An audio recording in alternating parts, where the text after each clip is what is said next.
semi formal aja. Kalau emang nanti ada pertanyaan, kita bakalan bikin sesi pertanyaan dan jangan sungkan untuk bertanya ya. Karena kita juga ini kebutuhan buat kita di Adkesmas sendiri untuk menangani teman-teman sebaya. Kita langsung aja ke materi yang pertama, Indonesia Experience.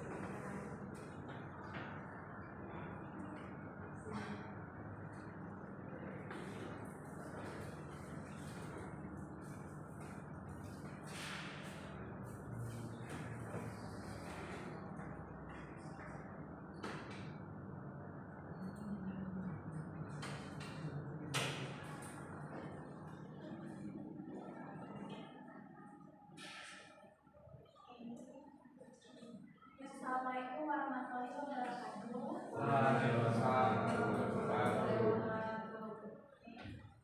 Katanya kan ada pepatah, tak kenal maka tak sayang ya. Udah kenal maka yuk melalui apa saling sayang. Oke, perkenalkan nama Kak Indonesia, asal kakak dari Pematang Siantar, Sumatera Utara. Ada yang udah pernah ke Sumatera? Oh, ada di Sumatera. Oke, kakak S1-nya di Bimbingan Konseling Universitas Negeri Medan. Jadi kakak di sini melanjutkan pendidikan profesi konselor.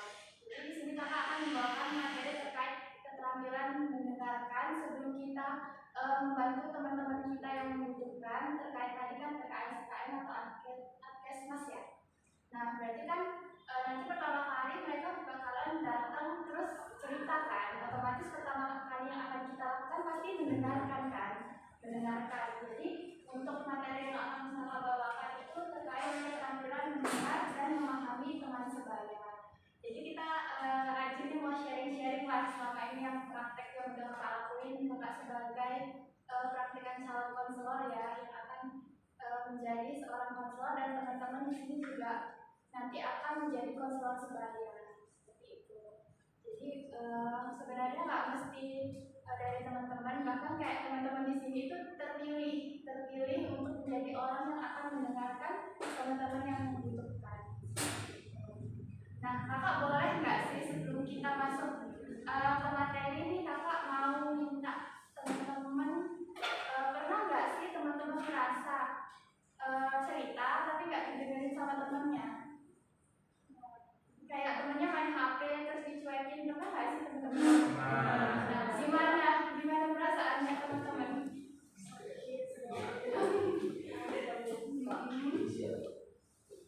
Sakit kan? Terus nah, berarti kan kita juga mengalami di posisi itu kan sebagai kita mau cerita tapi kenapa teman kita pada main HP ya kayak gitu kan? Jadi kayak gimana nih pas ketika kita jadi konselor sebaya kita juga ngelakuin itu gitu loh. Ada yang datang kayak aku mau cerita, bentar aku lagi balas WA kayak gitu kan.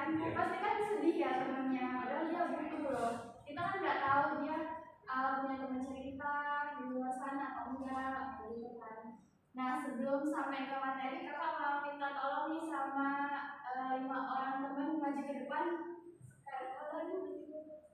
Ada yang mau?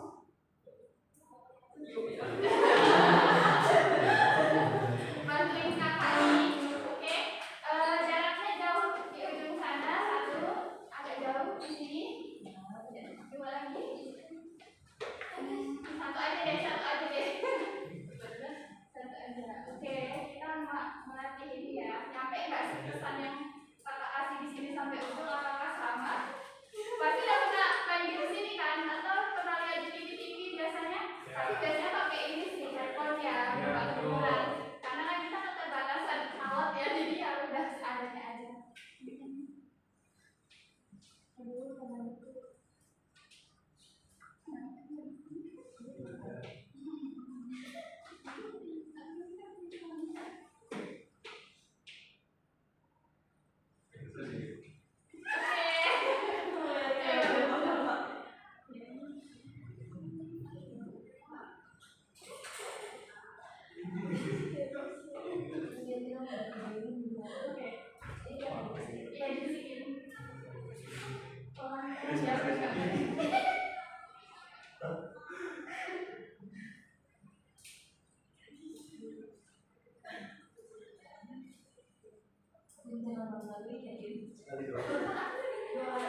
Bisa bisik-bisik.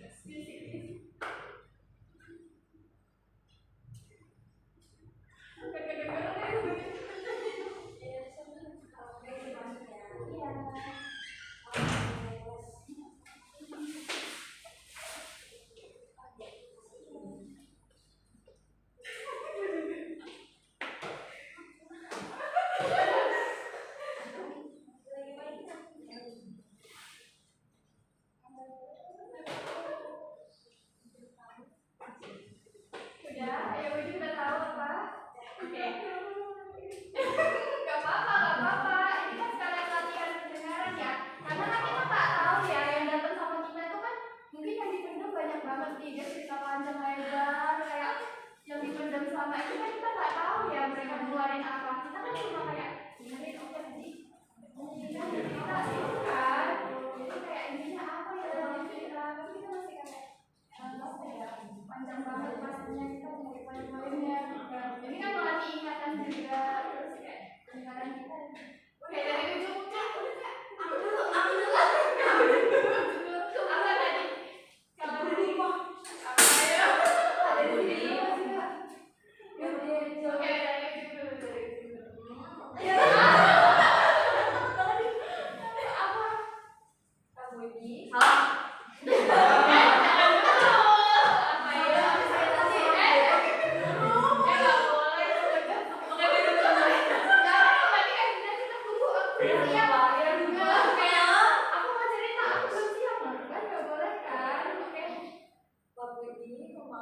jaket biru tua mengantarkan nasi kotak ke ruang dosen.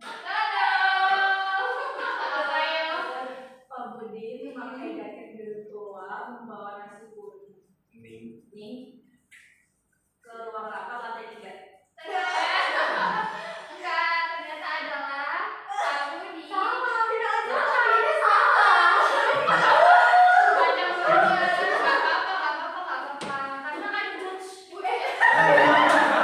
karena butuh latihan ya, ini kan apa ya, masih latihan. Karena untuk jadi konselor sebaya itu mesti banyak latihan. Semakin kita bertemu banyak karakter orang, semakin kita paham gitu. Karena kan nggak bisa semua orang tuh datang kayak sebenarnya cuma butuh didengarkan aja, gitu kan, nggak butuh solusi. Nah tadi itu kayak latihan, jadi dari ada di ujung sana itu bakal kasih kalimat ini. Pak Budi yang memakai jaket biru tua membawa 4 kotak nasi kuning ke ruang rapat lantai 3. Iya, nasi kuning. Tadi membawa 4 gitu apaan. Oke, tepuk tangan untuk kita semua. Yang depan boleh silakan dulu. Makasih udah mau berpartisipasi ya. Nah, itu seperti gambaran ya. Teman kita datang nih banyak masalah yang dia pegang selama ini, yang dia bahkan memutuskan untuk menceritakannya itu gak mudah ya, kayak pasti dia mikir apa itu menceritakan ini ya, nanti kalau aku sharing bagaimana dan gitu kan. Nah seperti itu, karena kita nggak tahu teman kita mungkin ada yang kayak sepatah 2 kata aja dia cerita, bahkan ada yang sampai panjang lebar.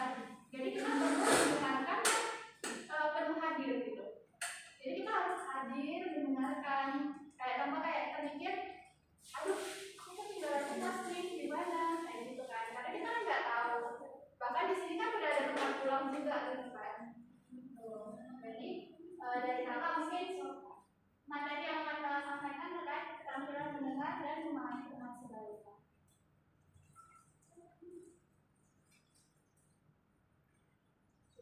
Ternyata kita nggak bisa benar-benar 100% mendengarkan informasi itu yang nyampe cuma 25%. Ternyata 75% itu hilang gitu. Dan tujuan kita itu bukan menjadi terapis profesional, tapi yang benar-benar hadir mengembalikan yang 75% tadi itu. Gitu. Jadi nggak apa-apa sih sebenarnya kalau misalnya kita nggak sepenuhnya ada mungkin yang ketinggalan atau mungkin sambil dicatat itu boleh mencerita gitu. Tapi kalau misalnya udah nggak sesuai kapasitas kita, berarti kita perlu alihkan kasus ke yang udah profesional.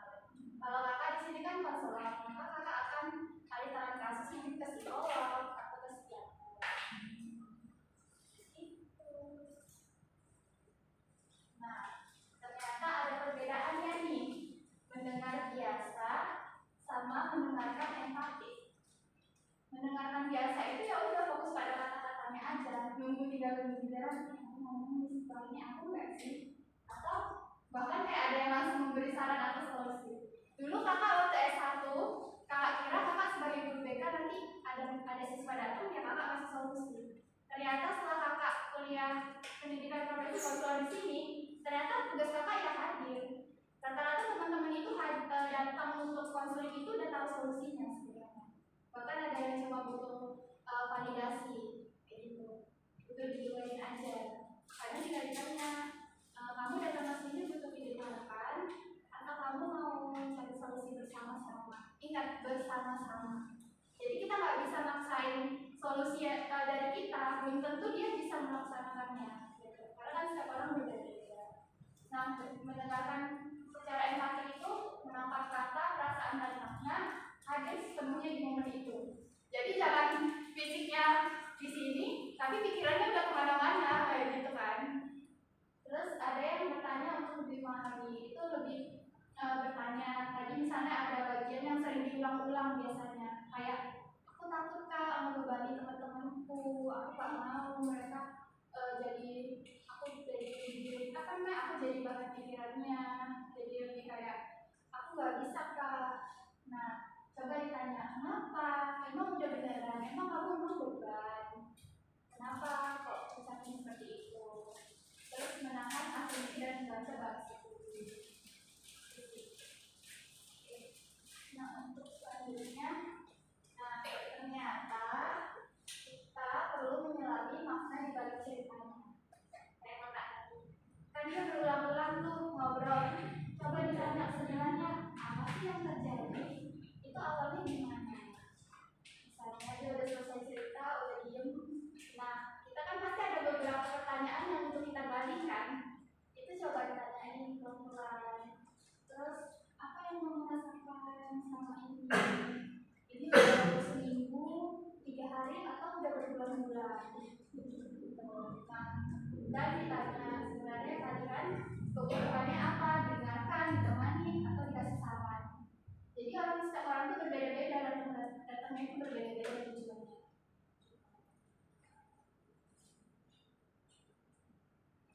Nah, kalau menjadi seorang konselor sebaya, itu bahasa tubuhnya harus menunjukkan empati, nggak boleh duduknya kayak gitu, kayak bilang gitu.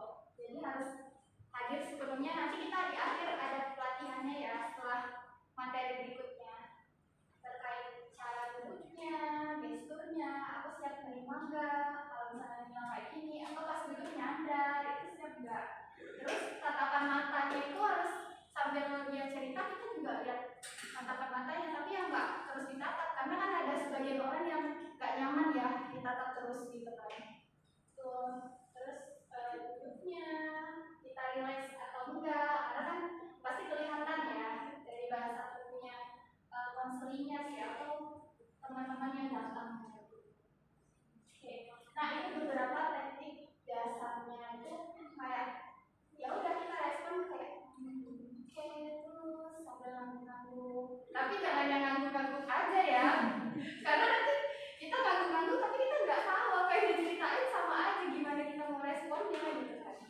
Jadi kayak ya udah oke, sambil ada yang pokoknya kata-kata yang berulang-ulang itu perlu ditanyakan. Kenapa ya itu kamu ucapkan berulang-ulang? Ada apa? Kenapa dengan kata-kata itu? Terus tadi, jadi kamu merasa nggak pernah beneran di luar itu ya? Kenapa kamu nggak ada teman cerita misalnya gitu? Terus sepertinya kamu merasa tertekan karena ekspektasi itu kayak menamai perasaan yang tertangkap dari cerita mereka. Jadi kita menganggurkan, oh kamu merasa demikian, oh kamu merasa sedih, coba ceritakan kenapa sedihnya. Kadang mereka nggak tahu sedihnya karena apa juga. Jadi coba pelan-pelan, mungkin habis ini dompetnya kecopetan, kan kita nggak tahu kan, mesti ditanya kan kenapa sedihnya. Oke, nah ini ada teknik lanjutannya. Mungkin kita lebih ke pertanyaan terbuka sih daripada yang tertutup, karena untuk eksplorasi yang mendalam konselingnya. Terus kita itu bisa cerita lebih lanjut tentang itu. Biar aku yang nggak lewat kamu lagi ngalamin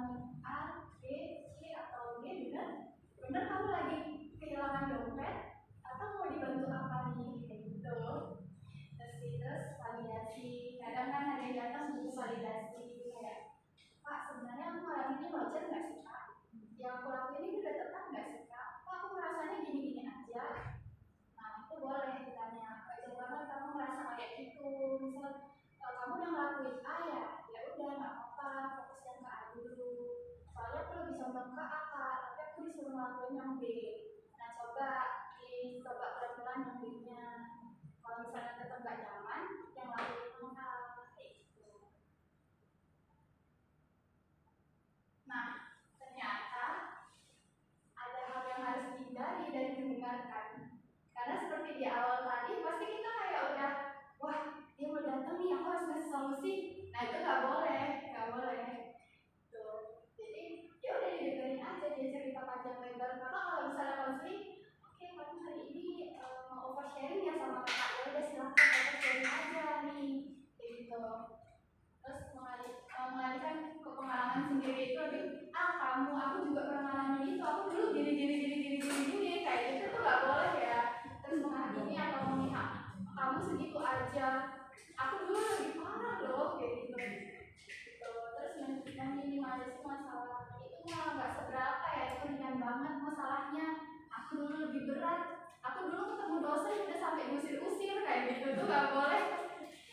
Distraksi, nah distraksi tadi yang main HP itu jadi ya udah diletakkan dulu HP-nya, terus ditanya dulu ketemunya.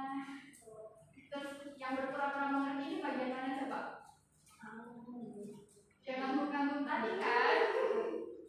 Yang ngangguk-ngangguk tadi, terus memberi ceramah moral itu nggak boleh. Gitu. Tergesa-gesa menyimpulkan, oh iya kamu pasti malam ini ya tadi malam. Tapi kamu tadi malam itu overthinking segala macam, nah itu nggak boleh. Kan kita nggak tahu ya malam apa sepanjang malam itu. Kan kita harus terus membuka topik. Misalnya bahas aku tadi habis dimarahin dosen kayak gini, terus aku tadi ketemu uang loh, kan nggak boleh ya kayak gitu ya, membuka topik. Dan yang terakhir itu menyelesaikan kalimat orang lain. Itu maksudnya ya udah kita kayak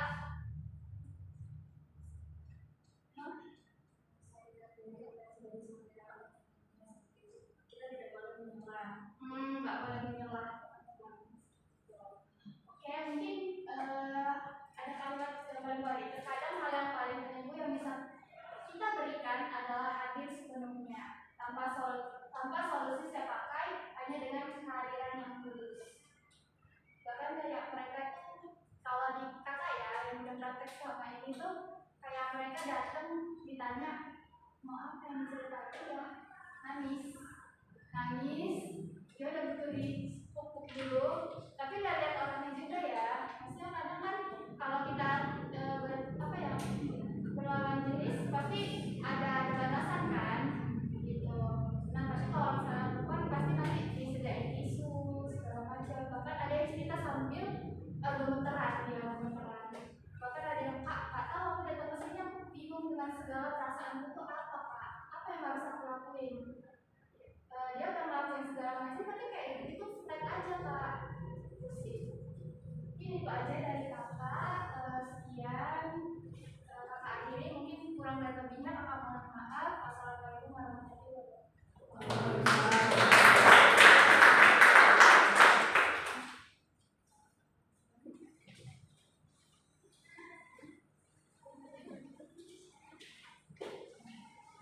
Terima kasih untuk Kak Dorol untuk materinya tentang apa tadi? Wisdom Beyond Words gitu. Oke. Selanjutnya kita masuk ke materi yang kedua, yaitu ada Kak Lulu. Waktu dan tempat dipersilakan ya.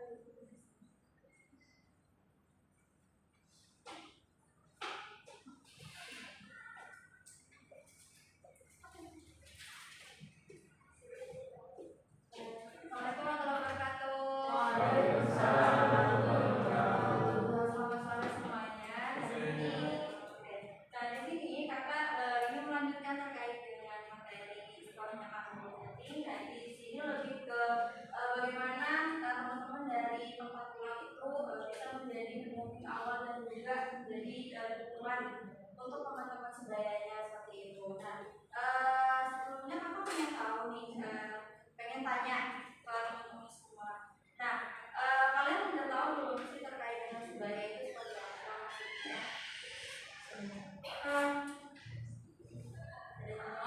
Ada yang mau jawab? Sebaya itu maksudnya seperti apa sih? Bagus, itu betul. Jadi teman sebaya itu adalah teman-teman yang memang tidak terlalu jauh umurnya, seperti itu relatif sama.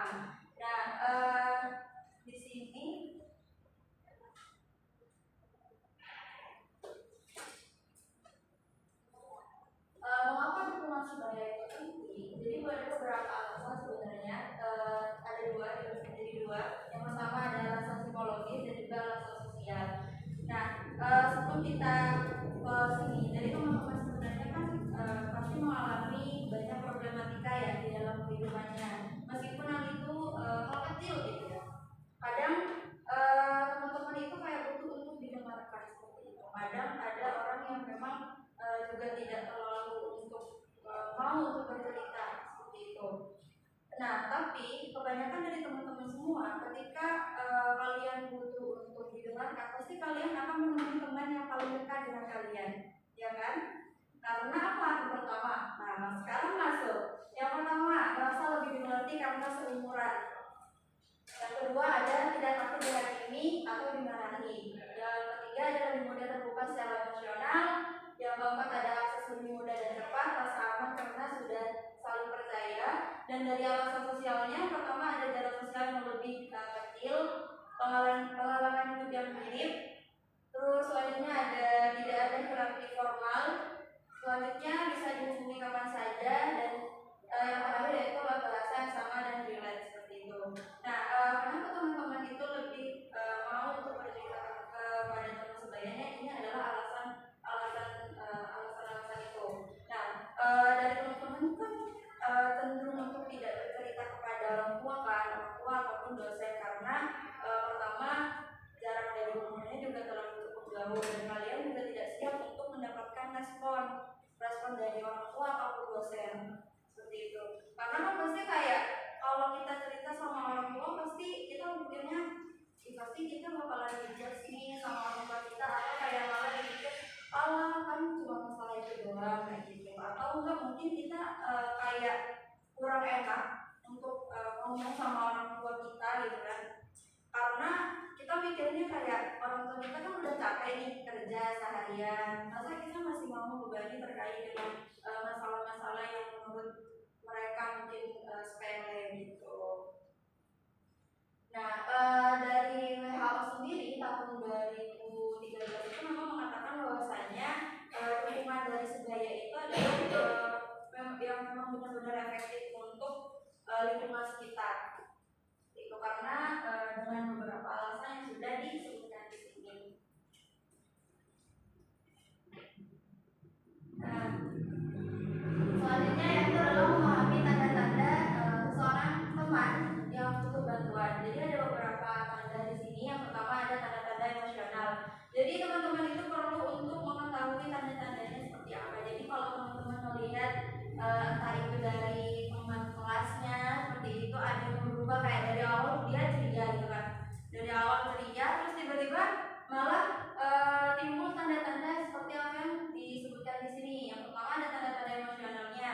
Dia itu tampak lebih sedih daripada yang sebelumnya, murung atau menangis tanpa alasan yang jelas seperti itu. Nah, teman-teman itu perlu untuk tanggap terkait dengan orang-orang yang seperti itu. Karena kan apalagi teman-teman nih sebagai apa ya tempat pulang gitu, nanti harus lebih peka lagi gitu untuk apa ya di sosialnya divisit gitu.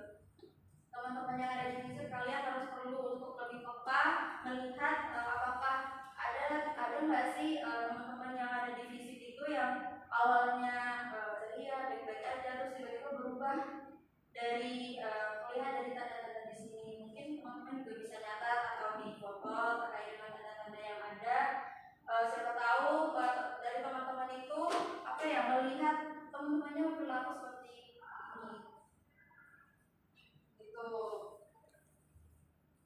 Terus selanjutnya nah ada salah satu model yang bisa kalian lakukan untuk mendampingi teman-teman kalian yang sedang mengalami tanda-tanda yang sebelumnya. Yang pertama, ini modelnya model Aldi. Nah, model Aldi itu adalah model pertolongan pertama kesehatan mental yang dikembangkan oleh Mental Health First Aid Australia. Model ini mudah diingat dan terbukti efektif dalam memberikan pendampingan awal. Jadi yang pertama itu ada atau nilai resiko. Jadi teman-teman itu bisa melihat terlebih dahulu resiko dari tanda-tanda tanda-tanda awal perubahan dari temannya seperti itu. Ketika memang kita kan udah ngelihat nih ada satu teman kita yang awalnya baik-baik aja terus tiba-tiba berubah, kita lihat resikonya apakah resikonya itu malah akan bahaya gitu. Bahaya. Jadi kayak teman-teman bisa langsung untuk membantu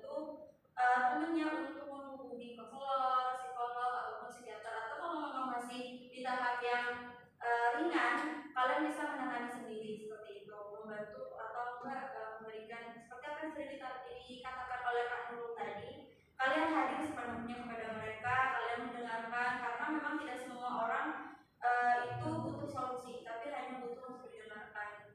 Kakak memang juga pernah ini ya mendapati salah satu konseling kakak, dia mengatakan bahwasanya sebenarnya aku cuma butuh untuk didengarkan kak, tidak butuh untuk solusi seperti itu, karena pastinya kayak kalau kita udah didengerin nih, kita udah ngerasa kayak kita dihargai banget pertama. Terus yang kedua, kayak aku ngerasa kalau aku berharga sih kak dengan aku didengarkan seperti itu. Nah, yang kedua listener, dengarkan dengan empati. Nah, itu tadi.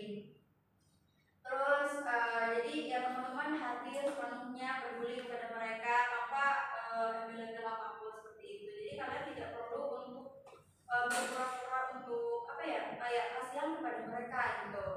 Terus yang selanjutnya ada G, yaitu beri dukungan.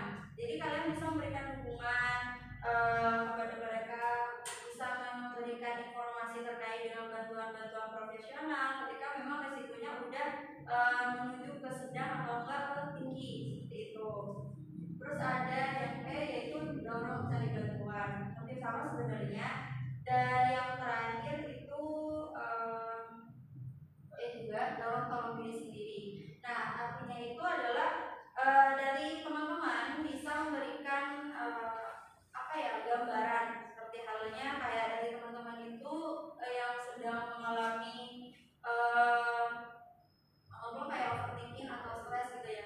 Jadi kayak teman-teman bisa memberikan arahan kayak ya udah, kalau emang kamu gak mau cerita kepada orang lain, kamu bisa ngelakuin ini, journaling gitu, menulis terkait dengan apa yang menjadi masalahnya dia gitu kan. Terus habis itu entah dengan olahraga. Jadi kalian lebih fokus ke dalam hal-hal positif dari mereka yang bisa dilakukan oleh mereka seperti itu. Nah, selanjutnya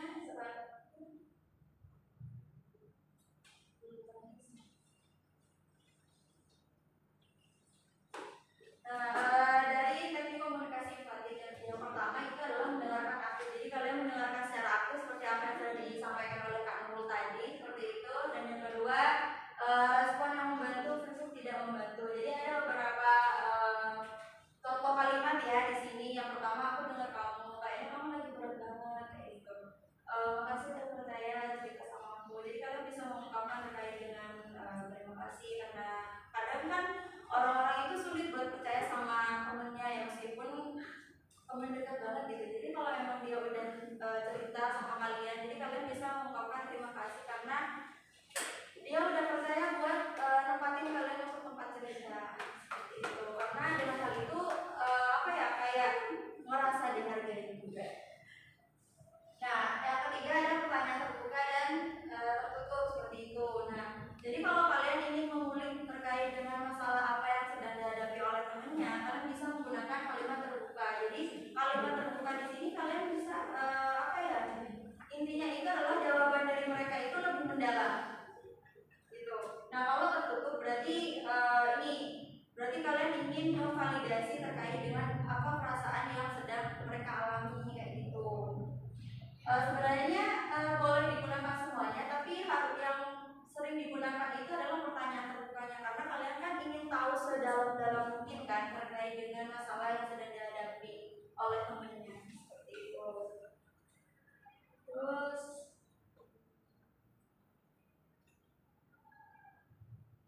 nah, di sini ada batasan dari peer counselor. Peer counselor itu kan konselor sebaya ya. Jadi yang pertama yang boleh itu, yang pertama ada mendengarkan, memberikan dukungan emosional. Yang kedua, membantu teman merasa tidak sendirian. Jadi kalian benar-benar hadir dan mendengarkan dan memberikan apa ya, dukungan terhadap mereka seperti itu. Memberikan informasi dasar tentang sumber bantuan, terus juga mendampingi teman pelayanan profesional jika diperlukan. Melakukan check-in rutin untuk memastikan kondisi teman. Nah, melakukan check-in rutin itu maksudnya ketika temannya sudah kalian bantu ke konselor, ke psikolog ataupun ke psikiater, jadi kalian kayak tetap ikut untuk apa ya, mendampingi mereka seperti itu sampai mereka selesai, sampai mereka benar-benar sembuh sepenuhnya. Jadi eksekutif itu maksudnya di situ. Terus yang terakhir menjaga kerahasiaan cerita teman. Jadi kalian nggak boleh, meskipun kalian konselor sebaya bukan yang memang benar-benar profesional, tapi kalian perlu untuk menjaga kerahasiaan di situ. Tidak boleh disebarluaskan di luar di luar sesi seperti itu. Tidak boleh kalau memang ada kebutuhan untuk studi kasus, kalian boleh menceritakan. Tapi asalkan pertama kalian sudah izin dan tidak membeberkan terkait dengan identitas dari mereka. Itu. Nah, yang kedua ada yang tidak boleh. Yang tidak boleh itu tidak boleh mendiagnosa, karena mendiagnosa itu tugasnya psikiater dan psikolog seperti itu. Dan memberikan terapi atau konseling secara formal. Karena kan kalian bukan konselor yang secara profesional. Kalian hanya konselor sebaya yang sudah mendapatkan pelatihan seperti itu. Jadi apa yang kalian berikan kepada mereka itu tidak bisa secara formal, jadi kayak curhat biasa. Terus melaksanakan atau menjalankan obat-obatan kalian tidak boleh, karena itu tugasnya psikiater. Konselor pun itu juga tidak boleh memberikan resep obat. Konselor psikolog itu juga tidak boleh. Yang boleh hanya psikiater. Kalau mendiagnosa itu tugasnya psikolog seperti itu. Terus berjanji merahasiakan sesuatu yang membahayakan jiwa.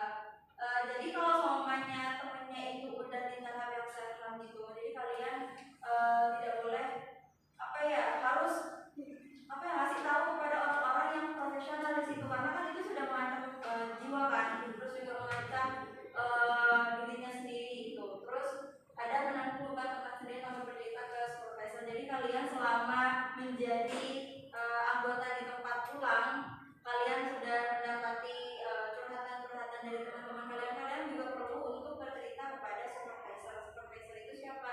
Orang yang profesional, seperti halnya konselor atau psikolog ataupun psikiater.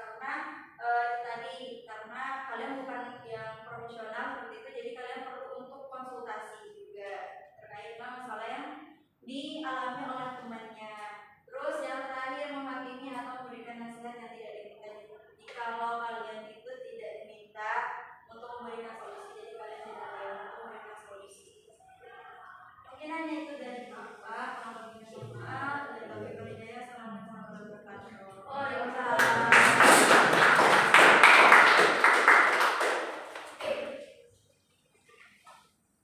Terima kasih kalau untuk materinya. Selanjutnya aku buka sesi pertanyaan untuk 3 orang penanya. Kira-kira ada yang mau ditanyakan dari materi tadi? Yang dulu. Yang mana? Halo semuanya, nama aku Dinda. Jadi pertanyaannya itu kita sebagai gimana sih kita sebagai konselor? Kalian kan emang orang punya masing-masing ya. Dan gimana sih kita sebagai konselor tuh tidak membawa masalah klien kita ke dalam kehidupan kita, kayak bawa energi negatif. Iya. Terima kasih. Langsung dijawab. Di tampung aja dulu. Siapa lagi yang mau nanya? Bisa boleh. Perkenalkan nama aku Misaka. Jadi setelah dari ini, aku mau tanya, kalau kita bagaimana kalau kita dengerin orang itu kan bercerita. Nah kita tuh sebaiknya tuh misalnya kita langsung direspon apa ceritanya udah selesai baru direspon. Masih ada satu lagi. Ada yang mau tanya? Ya, dari sebelah sini ada yang mau tanya nggak? Ada yang mau tanya? Ada yang mau tanya?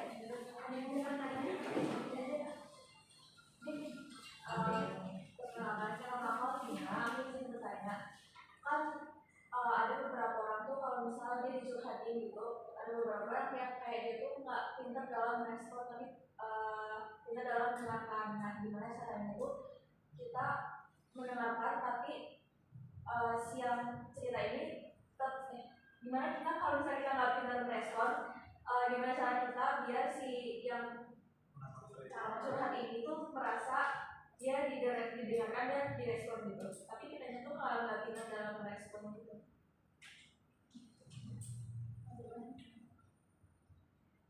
Aku mencoba untuk menjawab ya terkait dengan yang pertama itu kan tadi pertanyaannya itu apa sudah energinya biar nggak terikut energi negatif dari yang cerita tadi ya. Oke. Oke, nah tadi kan ada yang nanya gimana sih biar kita itu tidak ikut ke bawah terkait dengan energi negatif dari yang bercerita gitu kan. Jadi yang pertama sebenarnya kalau kita melihat dari pengalaman kakak sendiri dan dua kakak sebenarnya sama. Ketika kita selesai mendengarkan terkait dengan cerita dari seseorang yang sedang mengalami sakit seperti itu ya, itu kita istirahat sejenak tidak orang-orang seperti itu, atau melakukan hal-hal yang kamu sukai. Entah kalau memang semuanya kamu lebih rileks ketika setelah selesai kamu mendengarkan cerita dari teman yang sedang mempunyai masalah gitu ya. Jadi kamu bisa makan es krim, makan makanan yang manis ketika kamu memang rileksnya di situ, atau kalau memang kamu butuh untuk sendiri ya udah kamu sendiri seperti itu. Iya. Kalau misalkan ceritanya si klien ini kayak emosi apa gitu, boleh ya sih jika kayak emosi gitu? Boleh. Caranya itu gimana kan? Jadi caranya kita harus mengontrol emosi kita. Jadi kita berusaha untuk ya sudah kita mendengarkan sepenuhnya, ikut merasakan sebenarnya boleh, ikut merasakan terkait dengan apa yang sedang dirasakan, tapi kita tidak boleh ikut apa ya, kalau memang hal itu salah, kita tidak boleh ikut-ikutan dengan apa yang sedang dilakukan oleh si orang itu. Jadi kalau posisinya kamu ngomong sih, terus kamu mendukung terkait dengan hal itu tidak boleh kayak gitu. Jadi kita ya udah kamu dengerin lebih dahulu seperti itu, terus habis itu apa ya kayak kamu coba untuk menenangi dia. Nah kita lanjut ke lanjut berarti ke pertanyaan yang kayak di belakang itu, gimana caranya kan apa ya kayak kalau semuanya kita tidak bisa merespon dengan verbal seperti itu, tapi kayak kita cuma bisanya mendengarkan, tapi kan kita juga ada non verbal, jadi kita bisa menggunakan dengan non verbalnya seperti itu, tidak perlu dengan respon verbal, karena itu adalah sebagai bentuk untuk apa ya, bentuk untuk kita benar-benar mendengarkan dari si orang yang bercerita seperti itu. Jadi kayak non verbalnya aja dimainkan. Lagi pertanyaan kedua ya, gimana sih kak cara kita merespon kalau misalnya teman kita cerita tapi pas cerita dia di tengah-tengah kayak diem atau kayak dia bingung ya mau apa lagi kayak apa ya apa lagi pastinya, tapi tetap bahasanya itu kan. Oke. Nah itu boleh digali, maksudnya kita kan nggak mungkin langsung jawab ya, tapi itu kan cuma pembicaraan dia kan. Tapi kan ada yang jeda yang terlalu lama, jadi kita bisa menilai ini udah terlalu lama atau masih kayak bentar, mungkin kayak nah itu masih kayak oke, berarti bisa langsung oke, kamu ada bingung gitu sampai mau ngapain apa ya, kenapa kok dari tadi apa sih yang sedang kamu pikirin gitu. Itu boleh kita seperti itu. Jadi kita benar-benar memperhatikan teman kita. Kalau di bahasa kakak benar-benar memperhatikan konseling kita. Konseling kita datang, oke, dia cerita tiba-tiba di tengah dia diem aja. Berarti kan ada hal yang kita bisa bilang kayak oke, dia nggak berani mengungkapkan cerita selanjutnya, atau dia lagi mengingat kenangan masa lalunya yang sebenarnya nggak pengen diceritain, tapi kan karena dia mau pulih, hal tersebut kan harus diungkapkan gitu.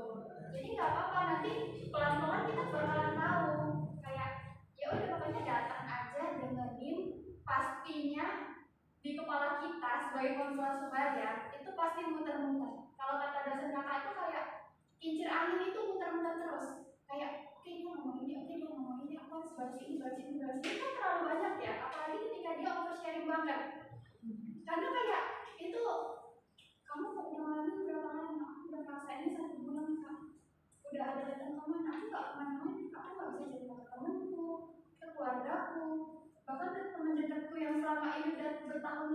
nggak berani cerita kak masalah ini. Aku ngerasa kayak aku cerita nanti mereka ungkapin ke yang lain. Aku nggak mau kak, atau nanti temanku jadi sama aku nggak beda sikapnya kayak gitu. Jadi yang kincir otak kita itu boleh kok sambil dibawa catatan. Mungkin ada yang bagian penting nih, langsung aja dicatat. Nanti ketika dia ada jeda, nah itu boleh ditanyakan langsung kayak gitu. Oke, kamu tadi ada diam ya sebentar. Itu kamu kira-kira lagi mikirin apa? Ada hal yang kamu ceritakan ya sama kakak? Gak apa-apa, gak apa-apa kayak gitu kalau ada kakak. Nah mungkin tadi dari teman yang sebelumnya, gimana sih kak cara kita takut ya nyerap energi negatifnya itu nanti kayak kita kebawa-bawa jadi mungkin ngaruh ke fisik kita jadi lemes atau overthinking atau gimana gitu kan. Jadi sebelum kita jadi konselor, kita harus menyiapkan diri kita dulu. Kita perlunya apa nih? Kita butuh senjata apa nih untuk diri kita? Kita coping skillnya apa sih sebenarnya kayak gitu? Kalau di kakak biasanya itu selesai konseling kakak pasti beli jus. Ya udah kakak minum jus, kakak diem beberapa, mungkin 30 menit, udah habis balik kemana lagi. Kayak gitu. Jadi kan itu kan kita hadir itu benar-benar saling tarik menarik energi ya. Energi yang teman-teman yang ditahan selama 1 bulan itu gitu. Jadi nggak mudah sih sebenarnya. Menjadi konselor sebaya itu benar-benar pilihan gitu. Karena ya gimana terus tiba-tiba datang teman kita main HP, kita cuekin, itu kan nggak bisa ya gitu. Bahkan kakak juga sempat bertanya-tanya kan kenapa kakak jadi seorang konselor gitu. Ya udah kakak jalanin ketemu berbagai macam karakter orang, ternyata itu nggak mudah juga menjadi mereka gitu loh. Udah dipendam bertahun-tahun, bahkan iya bertahun-tahun dari mungkin dari lingkungan keluarganya, lingkungan teman-temannya, dia nggak bisa terbuka gitu. Jadi ketika datang mau cerita masih ditanya apa yang kamu rasain, udah nangis, ya udah dibiarin aja. Pas mereka nangis dikasih tisu, udah kita datang aja, udah nanti mereka bakalan cerita sendiri kok bersalahnya gitu. Pelan-pelan mereka jadi tujuan kita itu untuk bersama-sama pulih gitu. Terus kalau dari kamu sekian. Ada yang lagi yang mau ditanya?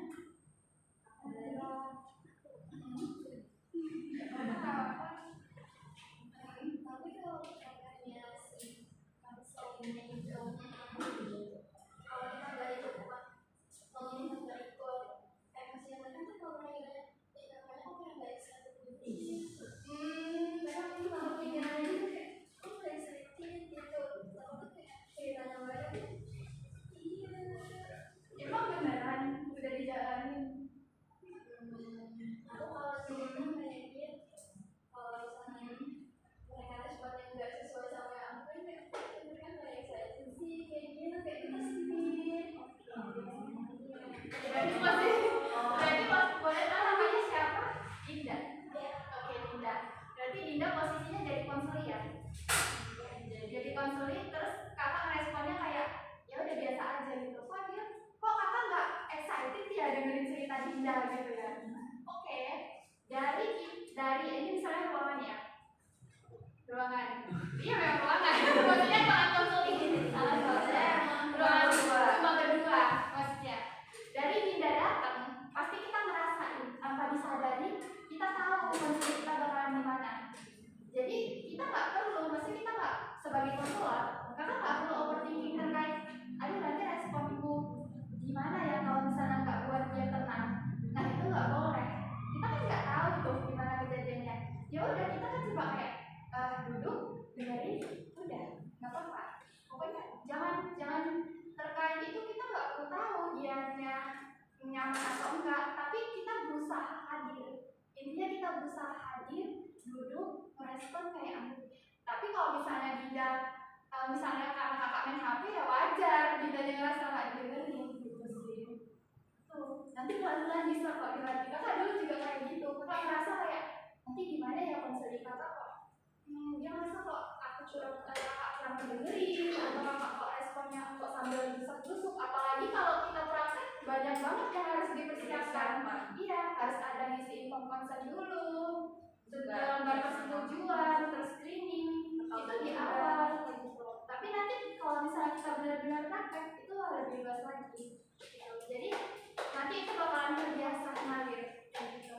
Beda banget. Makanya kalau ke S1 BK kan kakak kuliahnya daring, jadi prakteknya itu kakak rasa kurang. Tapi ketika kakak kuliah pendidikan profesi konselor ini benar-benar kayak ya udah mikir di kepala tuh benar-benar kayak kakak sadar nggak perlu ngasihin solusi. Ya itu tadi beberapa datang ke kakak nangis, mereka ya itu bertahun-tahun gitu ceritanya. Bahkan ada yang kayak aku butuh validasi aja, oke nanti lama-lama aku Atau kalau boleh pertanyaannya nih, kita kan tadi cerita terkait dengan gimana sih kan kalau semuanya ketika kita semuanya itu kayak yang namanya kurang excited.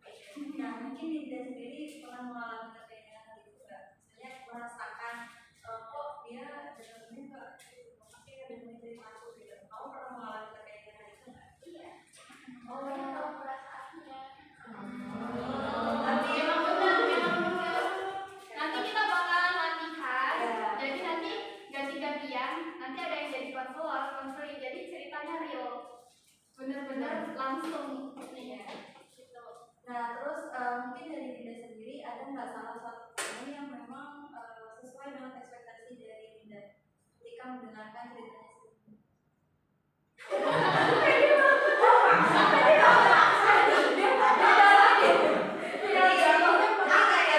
Kalau kita mau curhatkan juga butuh untuk ini ya, butuh seleksi juga. Jadi kayak Dinda tuh juga harus mencari orang-orang yang memang benar-benar Dinda mengerti terkait dengan apa yang diinginkan oleh Dinda. Kalau ada sebelumnya dia itu harus excited dengan itu bagaimana harus cari yang semuanya daripada overthinking ada. Oke, ada lagi yang ingin bertanya? Angga, ayo. Angga mau nanya atau mungkin nanya di luar khususnya dulu? Oh. Dan yang sebelah sini mungkin ada yang ditanya atau mau menanggapi, ada pengalaman seru Pak? Oke nanti. Silakan. Ya perkenalkan saya dari Bangladesh untuk bertanya. Mungkin di sini kan kayak Muhammad Sebastian mungkin terkadang kan ketika kita ingin didengarkan kita ingin mendengarkan cerita dari orang. Setiap manusia itu kan pasti punya nilai dari sisi masing-masing. Dan terkadang itu ketika kita mendapat masalah atau mungkin teman kita ingin cerita kita, ternyata apa yang dia cerita itu tidak sesuai dengan prinsip atau nilai yang kita pegang selama ini. Nah itu gimana sih caranya mengatasi hal itu biar mungkin apa yang tadinya awalnya biasa yang basic itu biar kita jalur mengalir dengan orang tersebut. Lalu yang kedua, ciri-ciri pendengar yang baik itu seperti apa dan tanda-tanda dari klien atau orang yang kita atasi itu merasa dipahami itu seperti apa? Yang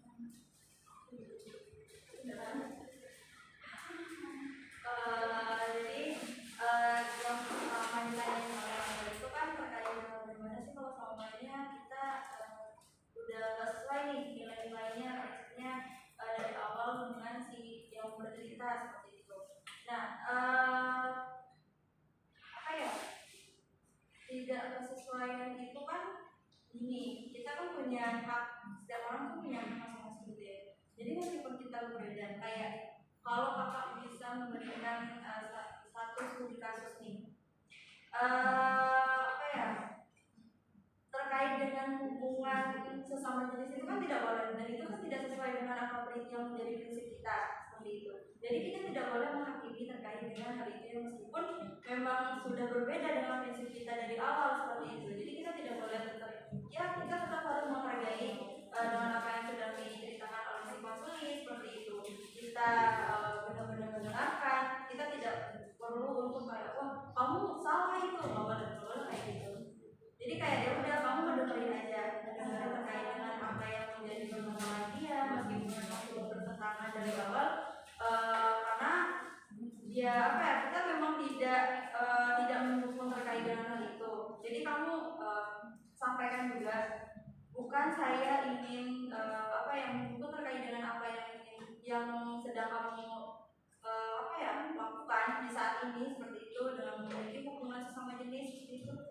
bukan seperti itu, tapi kayak ya udah kalau memang masalahnya di situ apa yang sebenarnya kamu inginkan, ditawarkan apa yang sebenarnya kan dia punya harapan sebenarnya.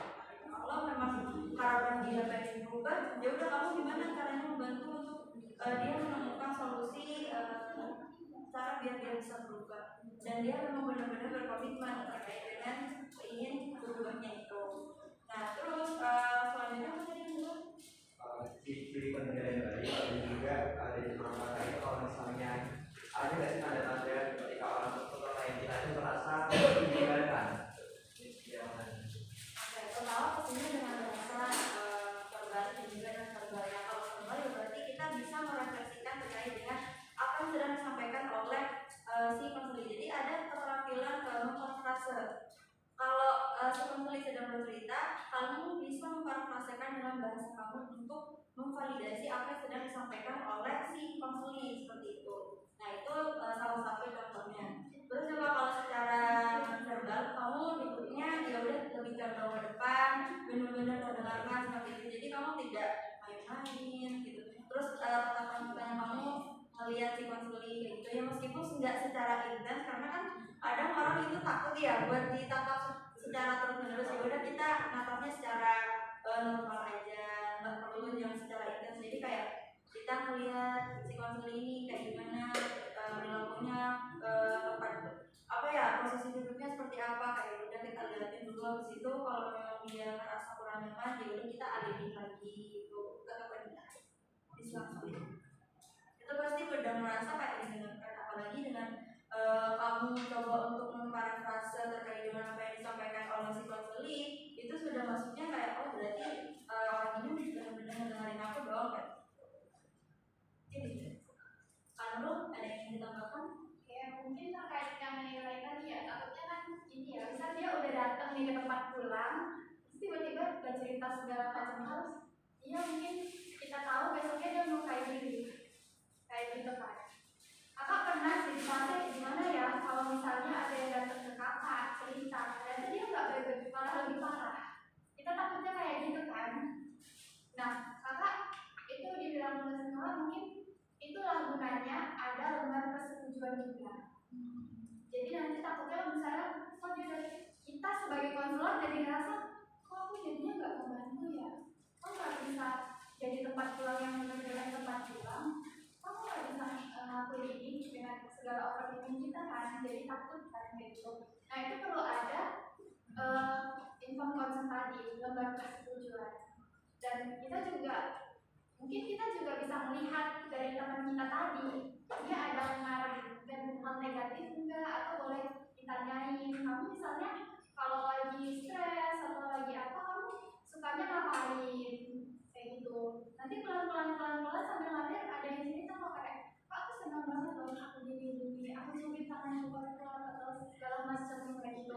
Itu pasti beda-beda setiap orang kan lakunya, tapi kalau kita kan bisa menilai itu hal yang negatif kan, berarti kita bisa juga merujuk ke psikolog karena itu udah tingkat yang sedang menuju berat ya, karena sampai melukai diri gitu. Jadi kan tadi udah dijelaskan juga sama Kak dulu ada batasan-batasan yang nggak bisa kita lakuin kayak gitu. Nah sebelum kita mendampingin, menemani teman-teman kita juga harus siap fisik, siap mental. Jadi pas kita lagi nggak baik-baik aja, kita juga perlu loh coping skill apa sih yang harus aku lakuin sebagai konselor sebaya kayak gitu. Hal apa sih kayak tadi kalau kakak misalnya beli jus ya, kakak senang minum jus ya udah kakak lakuin kayak gitu. Jadi sebenarnya jadi konselor sebaya juga ada batasan. Kita dalam sehari itu bisa menemani teman kita itu berapa orang kayak gitu. Mungkin 2 atau 3. Nah kita kan yang bisa menilai kita siap menerimanya itu mau berapa orang kayak gitu. Kadang kalau udah capek ya udah nggak apa-apa cukupkan. Jadi sebenarnya orang-orang yang hadir bersama kita itu udah orang-orang yang memang dipilih untuk bertemu dengan kita. Mungkin itu aja tambahan dari kakak. Oke, mungkin aku cukupkan untuk sesi pertanyaan ini. Kita lanjut ke sesi berikutnya. Terima kasih Karina. Sebagai bekal, jadi gini. Nah dari teman-teman nanti akan dibagi menjadi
mendengarkan instruksi kakak. Jadi yang pertama kalian itu akan satunya bercerita, satunya hanya mengumumkan saja. Jadi tidak boleh bilang apa-apa, tidak boleh ngomong apa-apa. Jadi boleh ngomong gitu-gitu aja. Paham nggak? Paham, oke. Emang udah nyasar hidupnya kayak gitu. Jadi instruksi yang kedua. Pindah aja. Jadi instruksi yang kedua itu kita gantian. Jadi yang sudah bercerita tadi dia mendengarkan. Dan instruksi yang kedua itu kalian yang belum bercerita. Terus yang mendengarkan itu ya udah kalian main aja, main HP atau kayak ngelakuin apa aja. Yang penting kalian di kelihatannya itu tidak mendengarkan si yang ngomong gitu. Nah untuk instruksi yang ketiga itu kalian sama-sama ngomong semuanya. Jadi dua-duanya langsung ngomong aja, cerita aja udah. Jadi nggak perlu nunggu orang ini berhenti atau enggak, ya udah kalian ngomong aja langsung. Jadi kita contohin ya. Jadi gini, terus yang pertama, ya aku dulu ya kalian yang bercerita. Jadi gini kak, aku nunggu dulu kak. Oke, nah kalau aku mau cerita kayak gini aku pacar atau iya ini gitu. Nah, kayak gitu yang terus yang pertama.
Mau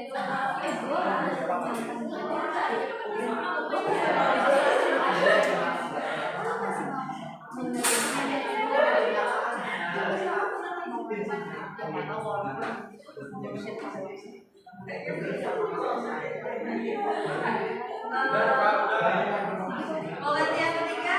Ya. Oke. Masuk ke yang ketiga. Kalian langsung kasih tanya ngobrol aja.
Jadi kalau misalnya dari itu aku merasa diperhatiin, aku merasa ada dan dirasa hadir. Jadi apa ya?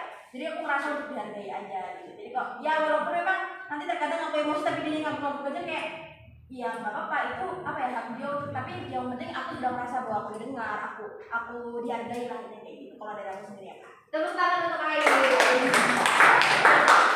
Cerita ya? Itu yang bercerita tadi. Iya. Mana kalau kita mendengarkan gimana sih sebenarnya? Responnya kan cuma nonton aja. Mana mungkin ada refleksi dari orang tuh. Ini personal kan maksudnya? Iya. Kalau aku ngamuk dong kayak aku nggak bisa deh. Soalnya aku harus kayak oh iya ya masa kayak gitu langsung gitu. Jadi kalau cuma gini kayak oke gitu. Kayaknya Kayak bukan ratu ya? iya. Ada yang merasa kalau masukannya kayaknya nggak hadir sepenuhnya ya. Iya kayak dia kasihan gak sih ya ping terus tapi nggak dijawab gitu. Dia kayak mau ngebantu ya. Iya. Apa tembok gitu ya. Oke. Kita refleksikan ke yang nomor 2. Siapa yang Bagas. Boleh. Oh ini Pak. Yang Ya. Jadi yang aku rasakan ketika aku curhat, tapi yang aku curhat itu mainin HP, awal-awal mungkin masih oke lah, di menit pertama. Tapi kalau udah menginjak ke menit kedua dan seterusnya, rasanya tuh kok kayak ini aku kayak cerita tapi bensinnya gitu. Akhirnya aku gak tahu milih buat yaudah gak usah cerita, orang cerita sama dia atau gak cerita juga sama aja. Ini yang bercerita tadi ya. Nah kalau yang mendengarkan gimana kan tadi posisinya kayak ngapain? Kalau Kyoki dari yang mendengarkan tuh kalau misal ada orang yang mendengar terus kita nyari apa mereka yang mau, oke berarti nggak bisa apa dengannya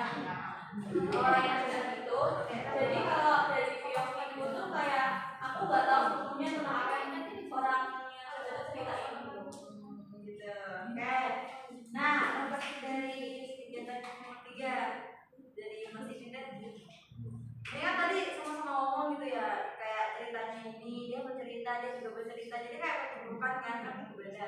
Nah gimana refleksinya dari salah satu yang mau mulai dulu?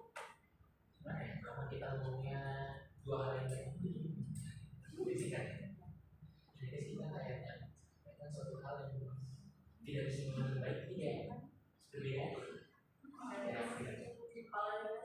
Ya, sesuai dengan sampaikan. Jadi malah saya panas semua. Jadi kalian sudah mendapatkan ya terkait dengan bagaimana sih cara kalian untuk mendengarkan yang baik, terus juga bagaimana sih sikap bentuk badan kalian gimana untuk mendengarkan orang, atau respon bagaimana sih yang harus kalian lakukan ketika orang itu bercerita seperti itu. Jadi kalian sudah benar-benar apa ya, kayak kalau kalian memahami betul terkait dengan apa yang sudah direfleksikan oleh teman-temannya seperti itu Kak. Jadi apa ya, kayak hal itu tuh menjadi suatu pembelajaran untuk kalian mendengarkan dengan baik sama seperti itu. Pak Nurul?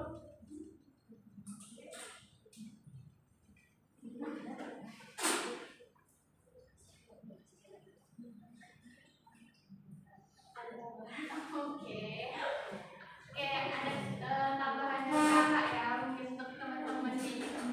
Jadi sama, waktu kakak sampai di sini juga kakak lakuin hal yang sama yang teman-teman lakuin tadi. 3 hal itu juga Jadi pembelajaran kakak berdua gitu.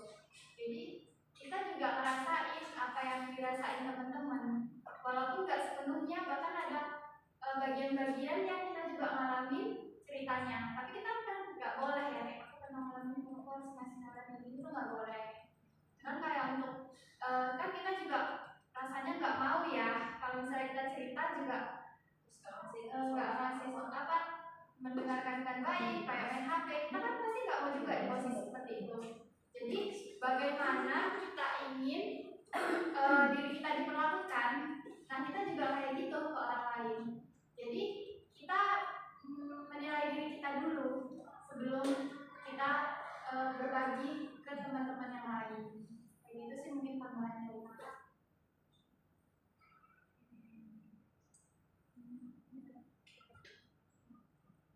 Semoga dari pelatihan tadi dari teman-teman benar-benar memahami tentang bagaimana menjadi ketua sebaya yang baik seperti itu.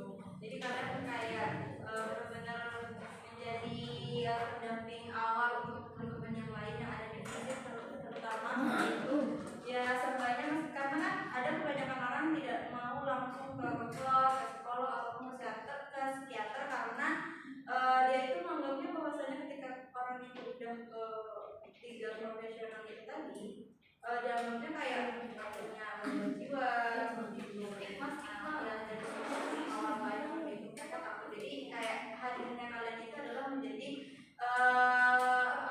pertolongan pertama P3K. Jadilah tempat pulang yang baik, yang menerima, yang benar-benar menjadi tempat pulang sebenarnya. Terima kasih kepada teman-teman, semoga mendapatkan pembelajaran yang sangat bermanfaat untuk kalian. bermanfaat. Mungkin kurang dan lebihnya kakak mohon maaf, ada perkataan atau perbuatan kakak yang kurang berkenan atau ada yang mau ditanya-tanya lagi nanti boleh di luar sesi ini. Mungkin sekian kita akhiri. Hidayah. Assalamualaikum warahmatullahi wabarakatuh.